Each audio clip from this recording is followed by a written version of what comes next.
अस्सलामुअलैकुम स्टूडेंट, आज हम डिस्कस कर रहे हैं Newton's third law of motion physics 9th class. इससे पहले मैं आपको थोड़ा सा रिव्यू दे दूं।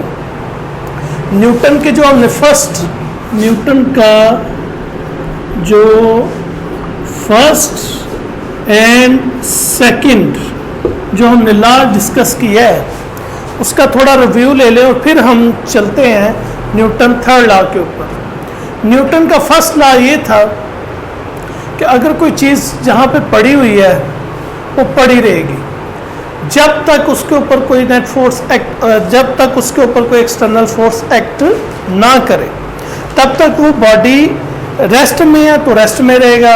अगर यूनिफॉर्म मोशन से चल रहा है तो वो यूनिफॉर्म मोशन में रहेगा जब तक उसके ऊपर कोई एक्सटर्नल फोर्स अप्लाई ना करे। जिसकी मैंने एक मिसाल दी थी, मैंने कहा था एक बुक है अगर टेबल पे पड़ी हुई है तो पड़ी रहेगी 10 साल तक पड़ी रहेगी, उससे कोई अगर उसके ऊपर फोर्स एक्ट ना करे जब तक हम उसके ऊपर फोर्स नहीं लगाएंगे वो उस अपनी जगह चेंज नहीं करेगी। उसके बाद हमने न्यूटन का सेकंड लॉ डिस्कस किया था कि जब किसी बॉडी के ऊपर हम फोर्स अप्लाई करते हैं तो उस बॉडी के अंदर क्या प्रोड्यूस होता है, एक्सेलरेशन। और वो जो एक्सेलरेशन है वो किसके डायरेक्ट प्रोपोर्शन है, फोर्स के। और वो एक्सेलरेशन किसके इनवर्स प्रोपोर्शन है, मास के। अगर एक्सेलरेशन ज़्यादा है तो इट्स मीन फोर्स ज़्यादा है, यानी कि फोर्स और एक्सेलरेशन एक दूसरे के डायरेक्ट प्रोपोर्शन है। इसी तरह अगर मास ज़्यादा है तो उस बॉडी का जो एक्सेलरेशन है वो कम हो जाएगा, या एक्सेलरेशन ज़्यादा तो मास कम होगा उसका, या सॉरी एक्सेलरेशन अगर इंक्रीज कर रहा है तो इसका मतलब मास उसका कम होगा। ये था लुब्बे लुबाब न्यूटन फर्स्ट लॉ और न्यूटन सेकंड लॉ का। न्यूटन का जो थर्ड लॉ है जो बहुत ही मशहूर लॉ है और वो ये है कि हर एक्शन का एक क्या होता है, रिएक्शन। हर एक्शन का क्या होता है, रिएक्शन। ऐसे कर लेते हैं, हर एक्शन का रिएक्शन होता है। यानी कि अगर हम कोई बॉडी है, कोई body for example a body है, इसे हम बॉडी ए कह देते हैं, इसे हम बॉडी बी कह देते हैं। बॉडी ए जो है ये फोर्स एक्ट कर रही है बी के ऊपर, तो ए का जो फोर्स लगाना है बी के ऊपर ये क्या होगा, एक्शन। और बी का फिर ए के ऊपर जो फोर्स लगाना है, बी का ए के ऊपर फोर्स लगाना है, ये क्या है, रिएक्शन। यानी कि अगर बॉडी ए बी के ऊपर फोर्स लगा रही है और उसी अवस्था में बॉडी बी जो है ए के ऊपर फोर्स लगाएगी तो ये उसका क्या होगा, रिएक्शन होगा। दोनों की जो है फोर्स की मिकदार तो मैग्नीट्यूड जो है वो सेम होगी लेकिन डायरेक्शन क्या होगी, अपोजिट। देखिए बॉडी ए राइट की तरफ फोर्स लगा रहा है, राइट पे है बी बॉडी और लेफ्ट पे मैंने ए बॉडी रखी है, तो बॉडी ए राइट के ऊपर फोर्स लगा रही है बी के ऊपर, ये हो गया एक्शन। बी बॉडी रिएक्शन में ए के ऊपर फोर्स लगाएगी, जितनी बॉडी ये फोर्स लगा रही है ए बी के ऊपर उतनी ही बी ए के ऊपर लगा रही है, यानी कि मैग्नीट्यूड जो है वो सेम हो, मैग्नीट्यूड जो है वो सेम हो लेकिन डायरेक्शन क्या हो, अपोजिट। तो इसे हम कहते हैं न्यूटन्स थर्ड लॉ, जिसकी स्टेटमेंट उन्होंने लिखी है, to every action there is always an equal but opposite reaction. नीचे उसने जो मैंने अभी आपको बॉडी ए और बॉडी बी की एग्जांपल दी है, ये फर्स्ट पैराग्राफ के अंदर है। उसके बाद हम इसकी एक और मिसाल ले लेते हैं। फॉर एग्जांपल ये एक टेबल है और उसके ऊपर ये एक बुक पड़ी हुई है, ठीक है, ये बुक है, ये टेबल है। अब टेबल का वेट जो है वो एक्ट कर रहा है डाउनवर्ड, इसका वेट जो है वो किधर एक्ट कर रहा है, डाउनवर्ड,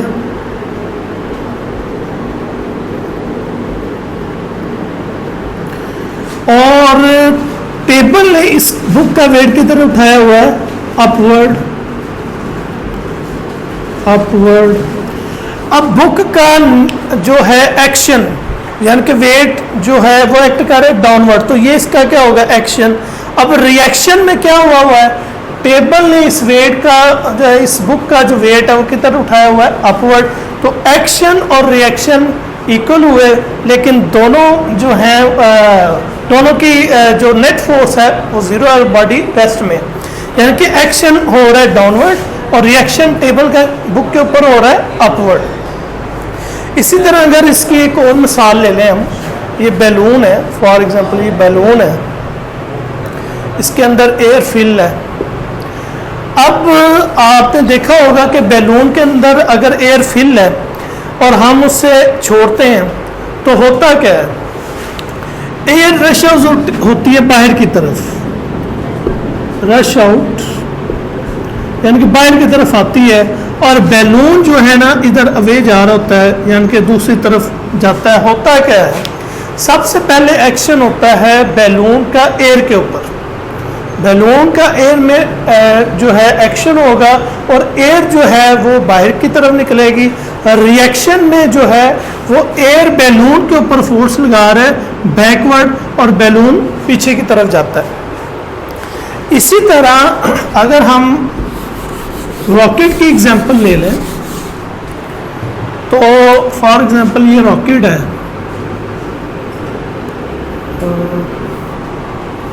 हम अगर ऐसे बना लें चलें, तो यहाँ से नीचे से आपको पता है हॉट गैसेस रश आउट होती हैं, बड़ी तेज़ी के साथ निकलती हैं गैसेस जो है, और ये होगा एक्शन। रिएक्शन में क्या होगा, रिएक्शन में ये रॉकेट किधर जाएगा अपवर्ड। तो एक्शन और रिएक्शन दोनों की मैग्नीट्यूड सेम होगी लेकिन डायरेक्शन दोनों की क्या होगी अपोजिट। तो ये था स्टूडेंट आपका Newton's third law of motion. To every action there is always an equal but opposite reaction, और एक्शन और रिएक्शन की मैग्नीट्यूड सेम होगी लेकिन डायरेक्शन क्या होगी अपोजिट। एक बुक की एग्जांपल होगी, बॉडी ए और बी की होगी, बैलून की होगी और रॉकेट की होगी। एटलीस्ट आपको 2 एग्जांपल इसके साथ देना ज़रूरी है। अब जो है हम नेक्स्ट जो डिस्कस करते हैं वो tension and acceleration in a string. तो उसके अंदर अगर हम देखें नेक्स्ट जो हमारा टॉपिक चल रहा है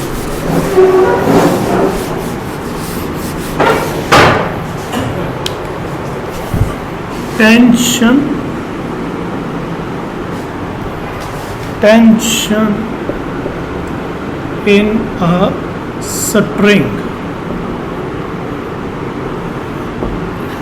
अच्छा जी, फॉर एग्जांपल ये हमारे पास एक स्टैंड है, ये ऐसे स्टैंड ले लें, ये स्टैंड है, ये एक स्ट्रिंग है, उसके साथ हमने हैंग किया एक जो है वेट हमने हैंग किया है, कोई बॉडी है, और ये टेंशन टी इसमें स्ट्रिंग में।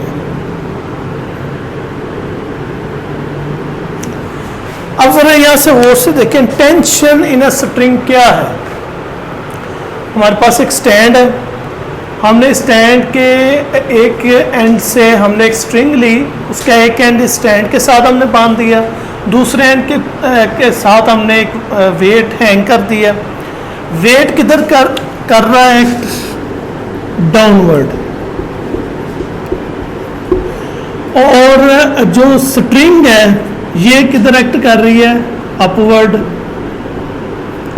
अब इस वेट की वजह से चूंकि ये एक्ट कर रहा है डाउनवर्ड, ये स्ट्रिंग के ऊपर फोर्स लगा रहा है डाउनवर्ड, तो ये हो गया एक्शन। रिएक्शन में इस स्ट्रिंग ने किधर इस वेट को उठाया हुआ है अपवर्ड। इस वेट ने इस स्ट्रिंग में क्या पैदा कर दी टेंशन, क्योंकि इसका वेट किधर एक्ट कर रहा है डाउनवर्ड। तो इस रस्सी में क्या आ गई टेंशन, इस स्ट्रिंग में क्या आ गई टेंशन।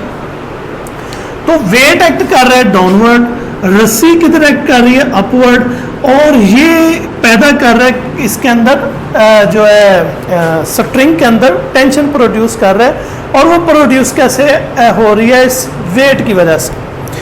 तो अब हम डिस्कस करेंगे tension in a string, case 1 को हम डिस्कस करेंगे। केस 1 में हम देखते हैं क्या होगा हमारे पास।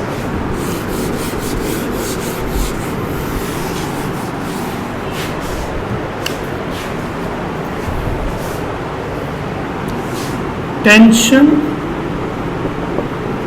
एंड एक्सेलरेशन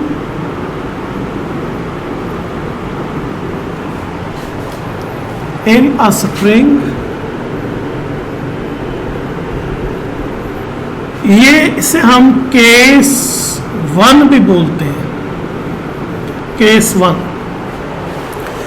अच्छा जी, उसके लिए हम क्या करते हैं, हम ले लेते हैं एक स्ट्रिंग, एक पुली लेते हैं, ठीक है, और ऐसे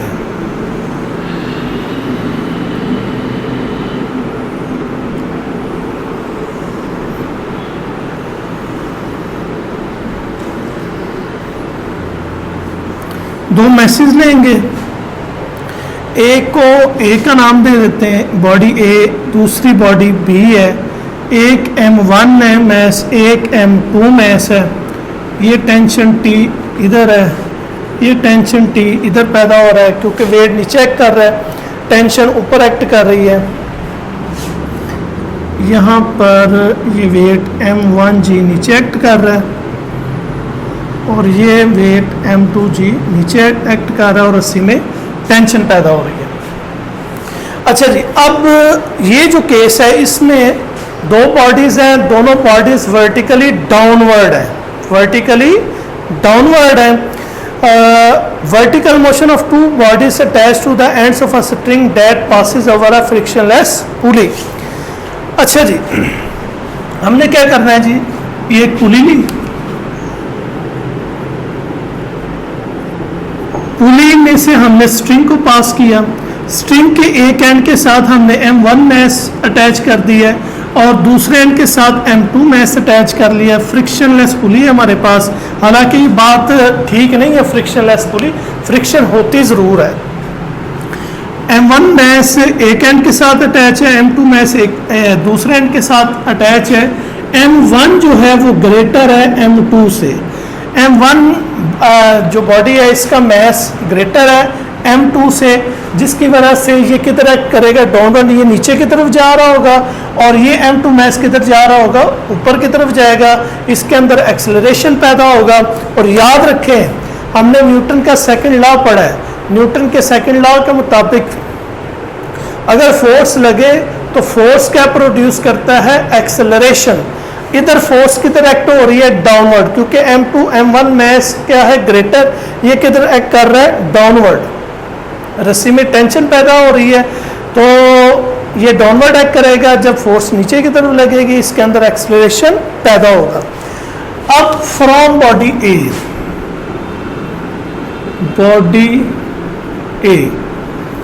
हम बॉडी ए को अगर डिस्कस करें, नेट फोर्स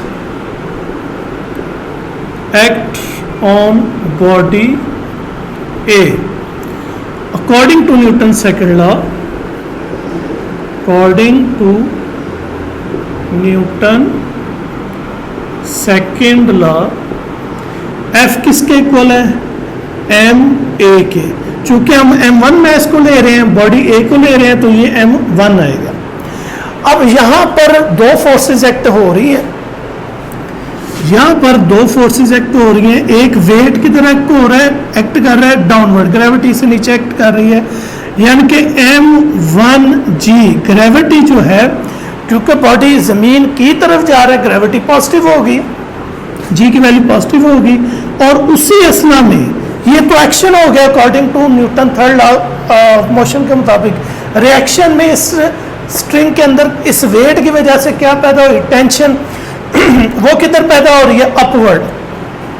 तो माइनस इसके साथ आएगा टी, क्योंकि ये इस बॉडी को जमीन की तरफ जाने से रोक रहा है। ऑपोजिट रिएक्शन यहाँ पर पैदा हो रहा है, एक्शन का ऑपोजिट रिएक्शन ये है, तो इसके साथ माइनस आएगा, इक्वल m1 a। ये होगी हमारी इक्वेशन 1। फिर दोबारा सुन ले अकॉर्डिंग, अब ये m1 मैस पढ़ा है, हमने एक स्ट्रिंग ली, स्ट्रिंग के एक एंड पर हमने m1 मैस लिया, दूसरे एंड पे हमने m2 मैस लिया। m1 मैस ग्रेटर है m2 मैस से, तो m1 नीचे की तरफ एक्ट करेगा due to its greater weight, तो वेट एक्ट कर रहा है डाउनवर्ड और रस्सी में उसी तरह टेंशन पैदा हो रही है अपवर्ड। तो इस बॉडी के ऊपर दो फोर्सेस एक्ट कर रही है, एक तो इसका ज़मीन पर जो इसकी ग्रेविटी एक्ट कर रही है वो पॉजिटिव है क्योंकि ज़मीन की तरफ जा रहा है, तो वेट एक्ट कर रहा है डाउनवर्ड, तो m1g होगा पॉजिटिव। लेकिन इससे नीचे जाने से कौन रोक रहा है, ये रस्सी में जो टेंशन है, तो इसके साथ क्या आएगा माइनस, इक्वल m1a। ये होगी क्वेश्चन 1। अब हम चलते हैं बॉडी बी की तरफ, क्या हो रहा है। From body B, body B, अगर हम बॉडी बी की तरफ चलें तो इधर आप गौर से देखें कि चूंकि m1 मैस बड़ा है, ये किधर एक्ट कर रहा है डाउनवर्ड, और m2 मैस क्या है स्मॉल m1 से, तो ये किधर जा रहा है अपवर्ड, तो इस पर भी तो फोर्स लग रही है ना अपवर्ड। अब चूंकि अपवर्ड फोर्स लग रही है, और फोर्स क्या प्रोड्यूस करता है according to Newton second law, force produces acceleration. किसी बॉडी के ऊपर फोर्स लगे तो उसके अंदर क्या पैदा होता है, एक्सेलरेशन। तो according net force act on body B, तो उसके लिए हम देखेंगे according to Newton second law, F किसके इक्वल होगा, F किसके इक्वल होगा, ma के। चूंकि हम बॉडी B को डिस्कस कर रहे हैं तो इसके अंदर क्या आएगा m2 मैस, तो यहां पर आ जाएगा m2 मैस। इस पर भी दो फोर्सेस एक्ट कर रही है। नंबर 1, वेट तो एक्ट करता है डाउनवर्ड, लेकिन ये मूव किधर कर रहा है अपवर्ड, और रस्सी जो टेंशन किधर पैदा हो रही है अपवर्ड, टेंशन तो होगी इधर पॉजिटिव, लेकिन ग्रेविटी क्या हो जाएगी माइनस, क्योंकि ये जो मैस है, ये जो बॉडी है, बॉडी भी ये जमीन से ऊपर की तरफ जा रहा है। m1 चूंकि बड़ा मैस है, ये नीचे की तरफ एक्ट कर रहा है, m2 किधर एक्ट कर रहा है अपवर्ड, तो m2 मैस की जो ग्रेविटी है वो क्या होगी माइनस में, m2a। ये होगी हमारी सेकेंड इक्वेशन। यानी कि हमें पता चला कि बॉडी ए के ऊपर क्या फोर्स एक्ट कर रही है और बॉडी बी के ऊपर क्या फोर्स एक्ट कर रही है। बॉडी ए पे जो फोर्स एक्ट कर रही है वो m1g minus T equal m1a according to Newton second law. इसी तरह according to Newton second law body B के ऊपर जो फोर्सेस एक्ट कर रही है t minus m2g equal m2a। अब हम चूंकि हमने सेकंड लॉ में पढ़ा है कि फोर्स अगर किसी बॉडी के ऊपर एक्ट करे तो उसमें क्या पैदा होता है एक्सेलरेशन। हम सबसे पहले इस स्ट्रिंग में जो एक्सेलरेशन पैदा हो रही है m1 ग्रेटर है m2 स्मॉलर है, जिसकी वजह से m1 नीचे आ रहा है चूंकि इसका वेट ज़्यादा है, तो इसके अंदर क्या पैदा हो रहा है एक्सेलरेशन। तो हम सबसे पहले करेंगे एक्सेलरेशन फाइंड आउट। हमारे पास ये दो इक्वेशन होगी, एक इक्वेशन 1 फ्रॉम बॉडी ए और एक इक्वेशन 2 है फ्रॉम बॉडी बी। तो यहां पर हम ये करेंगे सब्ट्रैक्ट कर देंगे, सब्ट्रैक्ट इक्वेशन 1 एंड 2 जो है ना, हम ऐड अकॉर्डिंग टू, यहां पर हम ऐड करेंगे, सॉरी सब्ट्रैक्ट नहीं करेंगे, ऐड इक्वेशन 1 एंड 2। तो इक्वेशन 1 की अगर हम देखें, ये इक्वेशन 1 की हमारी लेफ्ट हैंड साइड है m1g माइनस टी, ये ऐड होगा। इक्वेशन 2 की लेफ्ट हैंड साइड इसमें ऐड हो जाएगी t माइनस m2g इक्वल, यानी कि ये इक्वेशन 1 है, ये इक्वेशन 2 है, इसकी लेफ्ट हैंड साइड इक्वेशन 2 की लेफ्ट हैंड साइड में ऐड होगी, इक्वेशन 1 की राइट हैंड साइड इक्वेशन 2 की राइट हैंड साइड में ऐड होगी। तो इक्वेशन 1 की जो राइट हैंड साइड है वो है m1a प्लस इसकी इक्वेशन 2 की राइट हैंड साइड क्या है m2a। वो से देखें इन दोनों इक्वेशंस को एक्सेलरेशन फाइंड आउट करने के लिए हमने ऐड करना, सब्ट्रैक्ट नहीं करना, वो गलती से हो गया था मुझसे। तो इसमें आपने ऐड करना है, इक्वेशन 1 की लेफ्ट हैंड साइड ऐड होगी इक्वेशन 2 की लेफ्ट हैंड साइड में, इक्वेशन 1 की राइट हैंड साइड ऐड होगी इक्वेशन 2 की राइट हैंड साइड। अच्छा जी, अब इसकी हम सिंप्लीफिकेशन करते हैं। m1g minus T plus m sign change नहीं होगा। यहाँ से अगर वो से देखें तो एक्सेलरेशन कॉमन है, m1 प्लस m2a, तो plus T minus T cut हो गया, m1g minus m2g equal m1 plus m2a। अगर आप और से देखें तो यहाँ ग्रेविटी भी क्या है, कॉमन है, तो यहाँ से हम ग्रेविटी को कॉमन ले लेते हैं। m1 माइनस m2g की वैल्यू कॉमन आ गई इक्वल m1 प्लस m2a। ये इधर मल्टीप्लाई हो रहा है तो इधर आके क्या होगा, divide, m1 minus m2g over m1 plus m2।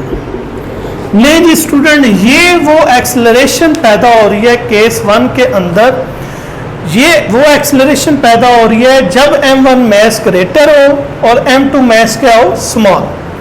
अब चूंकि हमारा टॉपिक है tension and acceleration in a string, उसके दो केस हैं। केस 1 को हम डिस्कस कर रहे हैं जिसमें m1 जो है वो ग्रेटर है और m2 क्या है, स्मॉल। तो उस कंडीशन में जो एक्सेलरेशन की वैल्यू आई है हमारे पास m1 माइनस m2 इंटू जी ओवर m1 प्लस m2। अब हम स्टूडेंट फाइंड आउट करते हैं, ये तो हमने फाइंड आउट कर लिया ना एक्सेलरेशन, अब हम फाइंड आउट करते हैं टेंशन। तो उसके लिए मैं यहां से जो है ना रेज कर देता हूं।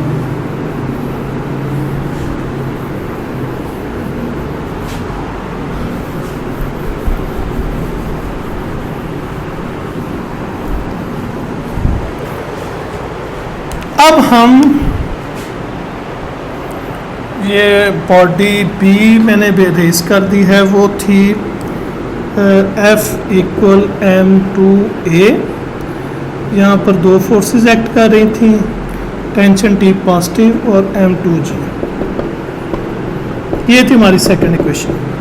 अच्छा जी, अब पहले हमने इन दोनों इक्वेशन ऑफ मोशन को किया था add for find out of acceleration, acceleration को फाइंड आउट करने के लिए।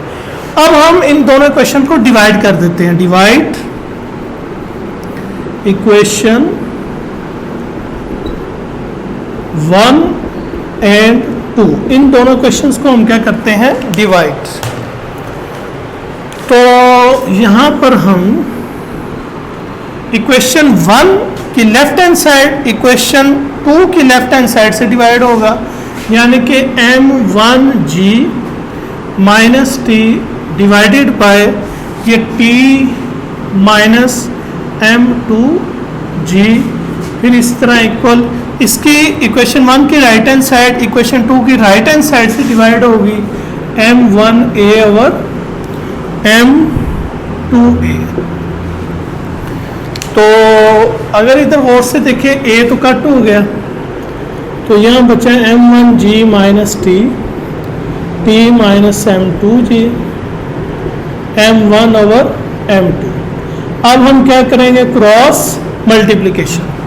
तो इसमें m1g माइनस t ये किससे मल्टीप्लाई होगा, m2 से। इसी तरह m1 जो है ये किससे मल्टीप्लाई होगा, t माइनस m2g से। तो ये m2 m1g से भी मल्टीप्लाई होगा, m2 t से भी मल्टीप्लाई होगा, तो ये आएगा m1 m2g माइनस m2t। इसी तरह ये m1 जो है ये t से भी मल्टीप्लाई होगा और m2g से भी होगा, तो ये आएगा m1t माइनस m1 m2g। तो नेक्स्ट हम क्या करेंगे, चूंकि हमने टेंशन मालूम करनी है, हम टेंशन यानी कि जिसके साथ t है उसे एक तरफ कर लेते हैं, बाकी वैल्यूज को एक तरफ कर लेते हैं। तो m1 m2g अब ये देखिए, ये भी m1 m2g है, ये क्वेश्चन के दूसरी जानिब माइनस है, तो इधर आके क्या होगा plus m1 m2g equal m1t, ये माइनस उधर जाके क्या होगा प्लस m2t।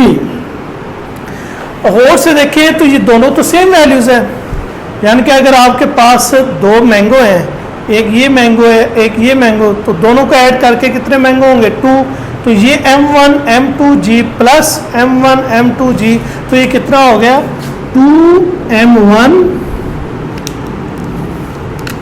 m2g इक्वल, यहाँ से क्या चीज़ कॉमन है t, तो m1 प्लस m2t यहाँ से क्या आ गया कॉमन।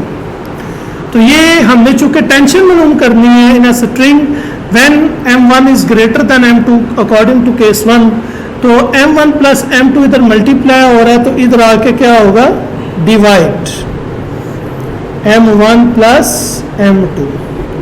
तो ये है student tension in a string when m1 mass is greater than m2 mass. सबसे पहले ये इसे केस 1 इस वजह से कहा जा रहा है, इसमें एक कंडीशन है कि m1 मैस ग्रेटर हो m2 मैस से, जो स्ट्रिंग के साथ अटैच है और स्ट्रिंग वर्टिकली डाउनवर्ड एक्ट कर रही है, पुली के ऊपर से पास हो रही है। सबसे पहले हमने उसमें से क्या निकाला था एक्सेलरेशन, उसके बाद हमने इसका टेंशन निकाली t।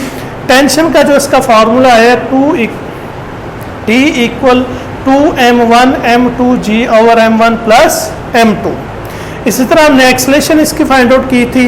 एक्सेलरेशन और ये टेंशन, ये फार्मूले आपको याद हो, ये फार्मूले आपके न्यूमेरिकल के अंदर इस्तेमाल होंगे। और इस केस का भी ख्याल रखना है कि ये फार्मूले का भी इस्तेमाल होने हैं when body A is greater than body B, यानी कि जो स्ट्रिंग के साथ आपके मैसेज अटैच हैं, जो स्ट्रिंग वर्टिकली डाउनवर्ड एक्ट कर रही है, पुली फ्रिक्शनलेस पुली से पास कर रही है, वो एक्ट कर रही है डाउनवर्ड। ये जो मैसेज जो अटैच हैं m1 ग्रेटर होना चाहिए m2 से, body A is greater than body B, then acceleration और टेंशन का फार्मूला इस सूरत में ये होगा, इसे हम केस 1 भी बोलते हैं। तो होपफुली इसकी आपको समझ आई होगी। तो आज स्टूडेंट हमने जो डिस्कस किया है वो जो है Newton third law of motion को डिस्कस किया, फिर इसी तरह हमने tension and acceleration in a string, उसका केस 1 जो है वो हमने डिस्कस किया है। When body A is greater than body B, m1 is greater than m2, m1 mass and m2 mass attached of a string act vertically downward passes a frictionless pulley, तो उसका acceleration और tension हमने find out की। और इसकी आप कम से कम 2 से 3 दफ़ा प्रैक्टिस करें, याद करके इसे लिखें, तब आपको ये केस 1 जो है वो तैयार होगा। Thank you so much.